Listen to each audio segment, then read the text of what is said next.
उठो, उत्तिष्ठित, उठो, तुम गलत जगह बैठ गए, उठो और जागो, बहुत सो चुके हो। ये जो हम तुम जाग रहे हैं ना, ये वास्तविक जागना नहीं है, वास्तविक जागना कुछ और है। ये हम जागते हुए भी सोए हुए हैं, ये तुम जागते हो लेकिन सोते हो। ये जागरण में भी सोना चल रहा है। कैसे चल रहा है? या जागृति संयमी, श्री कृष्ण श्रीमद् भगवत गीता में कहते हैं, मोह की नींद में सो रहे हो। रामचरितमानस कहती है, मोह निशा सब सोवन हारा। मोह की रात में सब सो रहे हैं। कितना प्रगाढ़ मोह है। देखहि स्वप्ने अनेक प्रकारा, मोह निशा सब सोवन हारा। यह जग जामिनी जागहि जोगी, यह जग जामिनी जागहि जोगी। परमारथी प्रपंच वियोगी, परमारथी प्रपंच वियोगी। जानिहि तबहि जीव जग जागा। कौन सा जीव जागा है, कब जागा है, क्या पहचान है? चौपाई बता रही है, जानिहि तबहि जीव जग जागा। जब सब विषय विलास विरागा, जब सब विषय विलास विरागा, जब सब विषय विलास विरागा। जानिहि तबहि जीव जग जागा, जानिहि तबहि जीव जग जागा। तब ये समझो जीव जाग गया है जब सब विषयों के विलास से वैराग्य हो जाए।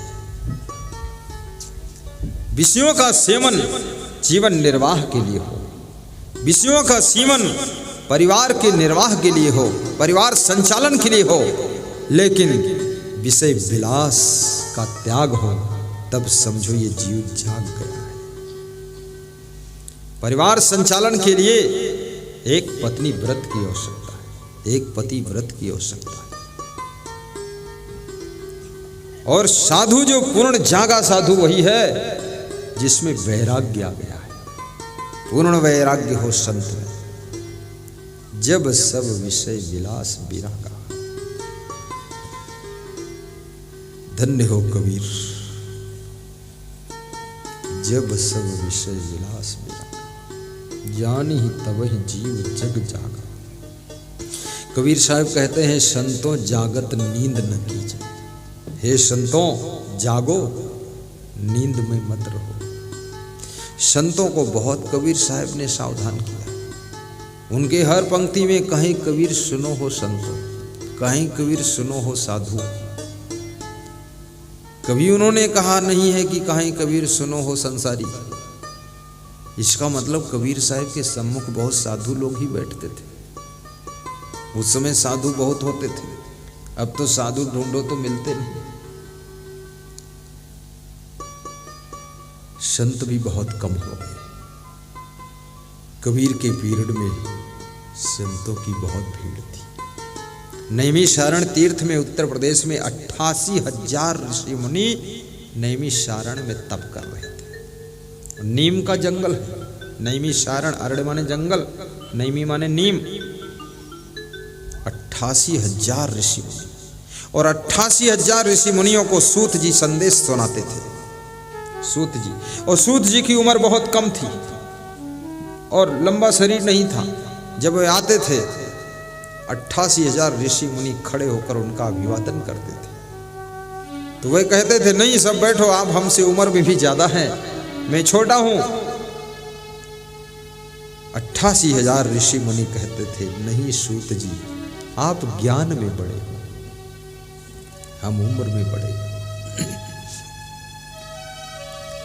जो उम्र में बड़ा है वो भी बड़ा माना जाता है। वयम वृद्धा, धनम वृद्धा, संबंधम वृद्धा, पदम वृद्धा, ज्ञानम वृद्धा, सर्वम वृद्धा भवेत्। जो धन में बड़ा है वो भी बड़ा है, रिश्ते में जो बड़ा है वो भी बड़ा है, उम्र में बड़ा वो भी बड़ा है। और याद रखना, जो ज्ञान में बड़ा है वो सबसे बड़ा है। ज्ञान का बहुत बड़ा सम्मान है। ज्ञान तो दो प्रकार का ज्ञान होता, मैं बता रहा था आपको, स्पिरिचुअल नॉलेज और फिजिकल नॉलेज। फिजिकल नॉलेज तो आपको बहुत है ज्ञान, जिसको भौतिक ज्ञान कहते हैं। सड़क आपने बनाया है, ज्ञान ही तो है। बिजली बनाया, रेलवे लाइन बनाया, ट्रेन बनाया, एरोप्लेन बनाया, गाड़ियां बनाया, ये मंडप बनाया, ये सब भौतिक ज्ञान है। इतने सुंदर किचन बनाया, मकान बनाया, दुकान बनाया, ये कोई साधारण ज्ञान है? ये भी बहुत बड़ा ज्ञान, और इसकी भी आवश्यकता, इसका बड़ा महत्व है जीवन में। क्योंकि सुंदर मकान नहीं होगा तो रहोगे कहाँ, गाड़ी अच्छी नहीं होगी चलोगे कैसे? ये आवश्यकता है। भौतिक उन्नति कोई बुरी नहीं है, धनवान होना कोई गुनाह नहीं है। भगवान कृष्ण सोने की द्वारिका में रहते थे, क्या उनके भक्त झोपड़ी में ही रहेंगे सदैव? नहीं, कम से कम छत वाले मकान में तो रहना ही चाहिए। आप भी उन्नति करो। भगवान राम कनक भवन में, सोने के भवन में रहते थे अयोध्या में, उनके भक्त क्या कबाड़े में ही रहेंगे? नहीं, उनको भी उन्नति, भगवान भी कहता है उन्नति करो। और कबीर साहब ये भी कहते हैं, अगर झोपड़ी में हो तो झोपड़ी में भी भजन करो, तो भगवान तो खुद वहीं आएगा। ऐसे आएगा जैसे शिवरी की झोपड़ी में जाकर राम दर्शन दिए थे। मीरा है तो महलों में भजन कर, और शिवरी है तो झोपड़ी में भजन कर। मीरा को दर्शन करने के लिए कृष्ण के मंदिर में मथुरा जाना पड़ा था, लेकिन शिवरी कहीं नहीं गई थी। उसने इतना भजन किया, इतनी भक्ति किया, इतनी श्रद्धा कि राम को स्वयं उसकी कुटिया पर जा करके बोर खाना पड़ा और शिवरी को दर्शन देना पड़ा। आपकी भक्ति में शक्ति होनी चाहिए। आपने भी बहुत बड़ी भक्ति किया है, आप मेरे दर्शन के लिए कहीं नहीं गए, मुझे खुद आना पड़ा, मामूली नहीं। लेकिन आपने बेर नहीं खिलाया हमको, दाल चावल सब्जी रोटी दूध, यही है ना पूरन जी, पूरन पूड़ी, ये पूरन जी है, पूरन पूड़ी। 5:30 बजे उठकर द्वार के सामने झाड़ू लगा रहे थे। मैं 6 बजे उठकर बाहर निकला, देखा ठीक पुलिस जवानों को देखा तो एक जवान जो बुजुर्ग था ना, जाग रहा था, निकला, हमने कहा राम राम प्रणाम, ठीक। बाकी जवान थक गए थे, जवान भी थक जाते, ये साधुओं के झंझट में इतनी पधरौनी इधर उधर सब थक गए थे, वो बेहोश पड़े थे। हमने ऐसा मंत्र पढ़ा कि और बेहोश रहो आधा घंटा। अपने साधुओं को देखा तो एक साधु उठाइए, बाकी साधु भी बेहोश थे। हमने कहा तुम भी बेहोश पड़े रहो। कोई अगर बहुत गहरी नींद में है तो दया करके आधा घंटे सो लेने देना, बहुत ज़्यादा।